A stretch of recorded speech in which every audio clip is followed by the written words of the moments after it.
Neno hili si hivyo. Mambo ni matatu. Ladies and gentlemen, good evening and welcome back to our channel once again.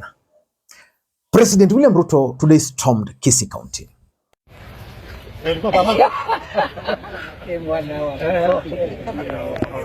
And one man, Fred Matiang'i, should actually be worried. What's that? 1-2 mic text. Unaitwa? I'm Brian Atuti. Umbrella? Brian Atuti. Brian Atuti. Yeah. Mimi naona wewe ni mtu wa Man U. Manchester United dam. Hata Usola anaweza kuambia. Okay. Yeah. So Man U imefika wapi? Naona they are not doing well. Juzi tumepiga Arsenal. Na niko na gavana Ongwae hapa ambaye amemaliza tamu yake 2 hapa. Nasema aongee. Sasa wewe mheshimiwa, ile siku mimi nakuja hapa wewe ndio utaanza kuongea. Ama aongee leo. Aongee leo. But I don't want to talk about that right now. In this video, I want us to analyze something which Gloria Orwoba revealed to Kenyans during her interview on Spice FM. During that interview, former Senator Gloria revealed to Kenyans that Wamuchomba was actually sent by President William Ruto to spy on one man, Fred Matiang'i. And I want to remind Orwoba that I sat with some allies, very close allies of Fred Matiang'i, and they also believe that she's also a project. In fact, that's why she's not deeply involved in Fred Matiang'i's campaign.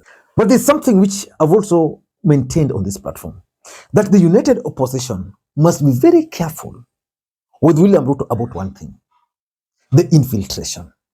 There was a narrative in the beginning of the year at watu wanatoka united opposition, sijui wanatoka DCP wanaenda kwa Kasongo. Hakuna mtu anatoka DCP ama united opposition. Those were moles and spies of Kasongo in our party. We have removed them. Wamerudi pahali walitoka. Kwa hivyo, there is a transfer window. In the next 2 months, wale wasaliti wote na spies na moles ya Kasongo, tutawatoa. Warudi pahali walifanya nini? Wengine wanatoka DCP wanaenda straight kwa Kasongo. Kamtoa. Akakimbia Kenya moja, akafukuzwa. Akakuja kwa Matiang'i akafukuzwa, amerudi kwa Kasongo. And that is what we shall do. And among ourselves here we'll share intelligence. Tukifukuza moja tumejua ni mtu ya Kasongo, usikubali akuje kwako, wacha arudi kwa Kasongo. Siko namna hiyo. Ladies and gentlemen, William Ruto infiltrated Raila Odinga's camp. Raila Odinga was being supported by President Uhuru Muigai Kenyatta at that time. But he managed to plant his moles even deep into a group of 5 people only. He was able. For united opposition, that's going to be the easiest task for the president. I want you guys to listen to Senator Gloria because I want to analyze why William Ruto actually used Gathoni Wamuchomba to infiltrate. Telling you, there is one morning, and you can see this one, you can verify even in her pages. There's one morning at 4 a.m. Dr. Fred Matiang'i received a phone call. 4 a.m. in the morning. Wamuchomba was on the phone saying she's on her way to Kisii, to his home, uninvited, because she had heard that there's the Maasai community and some guys from Migori were going to pay a visit to Dr. Fred Matiang'i in his home in Nyamira. So she woke up, dressed up, put her team together. 4 a.m. she was on the road. She has called Matiang'i. And Matiang'i calls me and asks me, this lady is your friend. Is she okay? I'm like, what has happened? This is now 4 a.m. What has happened? You know, this lady is telling me she's on the way to Kisii. I said, to do what? Even we are not on our way to Kisii. That meeting is for the Maasai community, and you guys have your discussions and everything. She said, that lady has told me she's on her way here. I just said, you know what? It's too early, Your Excellency. Let us just sleep. Maybe she's drunk. Maybe there's something. So we just brushed it off. She showed up. She showed up uninvited to Fred Matiang'i's home and started asking people who's coming. That is the time I think Akina Olekenta had gone for the meeting, or a day before the Olekenta had gone for the meeting, somewhere around that time. And she started running the show. I mean, the whole team in Kisii actually just took a step back. And they were like, we can't explain this. This is not normal. And we are sort of just going to let it be for now because we don't know how to handle it.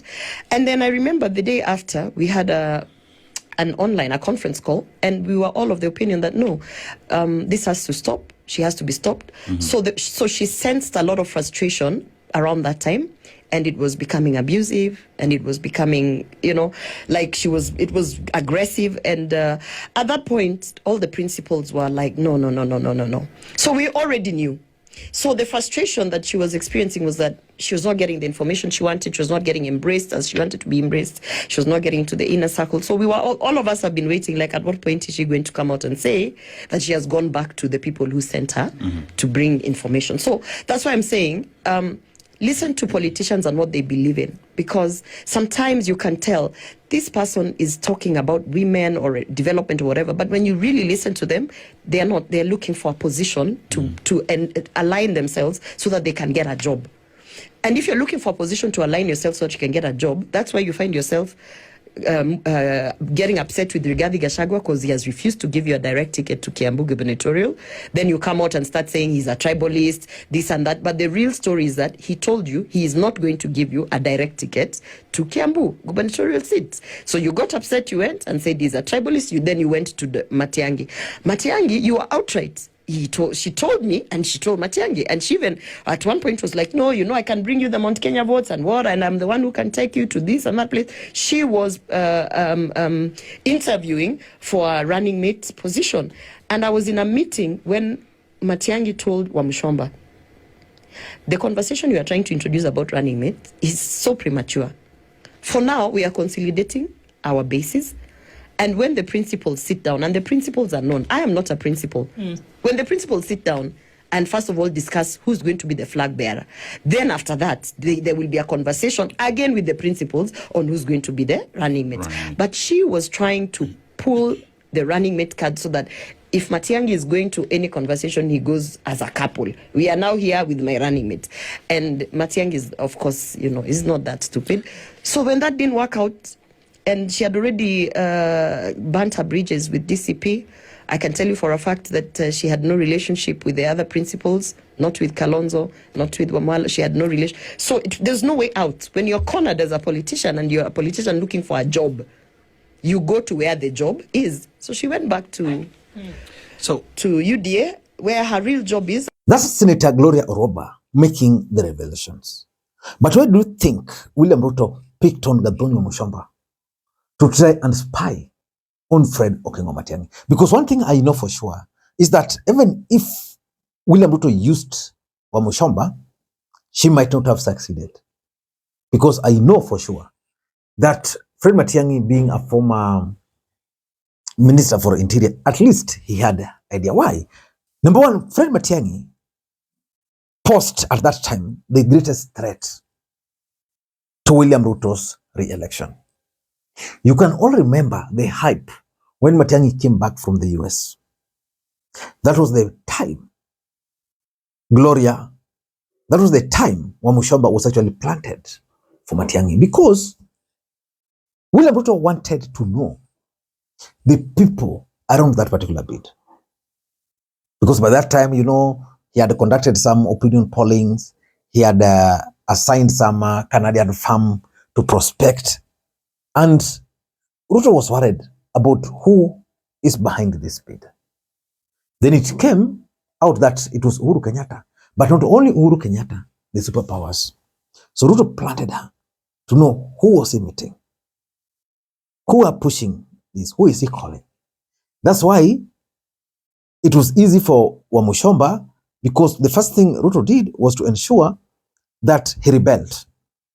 You remember what happened when William Ruto and Kimani Ichung'wah went to Githunguri constituency. Those were part of the deal. So she rebelled, and then people now believed Wamuchomba. That's number one. Number two, Ruto also wanted to know and to spy on Uhuru Kenyatta and his strategies. Matiang'i was a project, or is a project, of Uhuru Kenyatta. Uhuru Kenyatta is one of the people supporting Fred Matiang'i heavily. As a matter of fact, Matiang'i is even running on Jubilee Party. Uhuru, having worked with Ruto and having learned his lessons during when Raila Odinga lost, he was very careful. So Ruto could not easily penetrate. So Ruto identified Wamuchomba and then projected Wamuchomba to, then pushed Wamuchomba to support Fred Matiang'i. And indeed, she started supporting Matiang'i. She became rebellious of the government. And then now, Uhuru Kenyatta started treating her. She became the face of Jubilee in supporting Matiang'i. The truth is, it was now then easy for Matiang'i to trust her. So she was then able to know Matiang'i meeting with Ruto. So she was then able to know. For example, if Matiang'i met with Uhuru and then they discussed certain things, if Gathoni Wamuchomba then met Matiang'i, it was possible for Matiang'i to tell her. I think at some point she even hosted Matiang'i.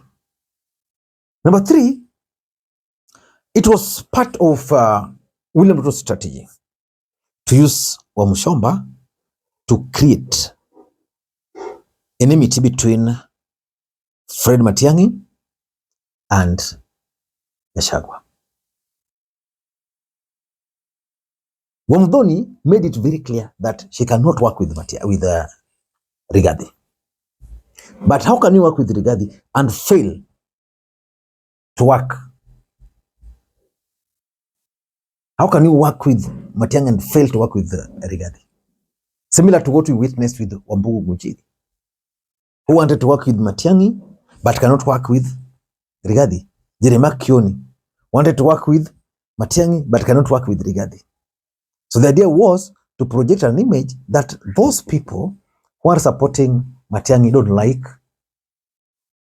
Rigathi. And then Rigathi was also made to believe that those people were actually sent by President Ruto. And lastly, the main intention was to disrupt Fred Matiang'i and slow him down. Basically to sabotage him. And I don't know how Rigathi, and I don't know how Fred Matiang'i is going to recover from this. But for those who are keen, you should have noted that at some point, Matiang'i was at the peak. Then the graph started coming down. It's because of people like Gathoni, people like Jeremiah Kioni, who started wars which were necessary. For example, there was no reason. Today I've seen Matiang'i meeting with Rigathi. I mean, people like Jeremiah Kioni would not have allowed this. So which means they were working for someone. Now they've been removed. Now Matiang'i is able now to meet with these people, because there's also no way Matiang'i can win the mountain without working with Rigathi. I don't know what to think. That's my take. Until next time, this is Lima Queen. Bye-bye.